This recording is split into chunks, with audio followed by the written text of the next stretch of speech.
La composition catastrophique d'un 7-Up Mojito. Je suis carrément obligé de mettre des gants. Pour commencer, de l'eau gazéfiée. Du sucre.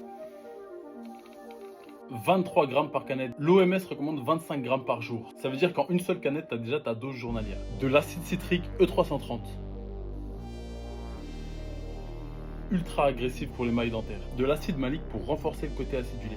Double acidification, double agression pour les dents. De l'arôme Mojito.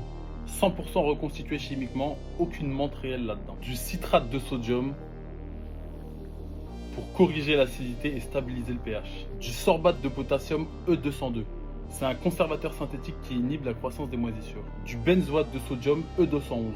À éviter de combiner ça avec de la vitamine C, sinon ça peut être cancérigène. Des édulcorants, présents en plus du sucre pour amplifier le goût sucré. De la gomme arabique, c'est un stabilisant naturel, en gros c'est des fibres solubles. Des esters glycériques de résine de bois E445, une alternative aux huiles végétales pour les boissons aux agrumes. 11 ingrédients en tout, c'est beaucoup trop. Dites-vous que dans l'eau il n'y en a qu'un seul. À ne surtout pas boire tous les jours, ni même chaque semaine. Sans parler que la plupart du temps, les gens en boivent plusieurs par jour. C'est beaucoup trop sucré et c'est responsable d'obésité, de cancer, de diabète et de surpoids. Si tu essayes de perdre du poids et que tu n'y arrives pas, c'est certainement à cause de ce genre de soda. D'ailleurs, si tu as besoin d'un accompagnement pour perdre du poids, abonne-toi et commente fit et je viendrai t'aider. Et si tu veux plus de composition de boissons, abonne-toi.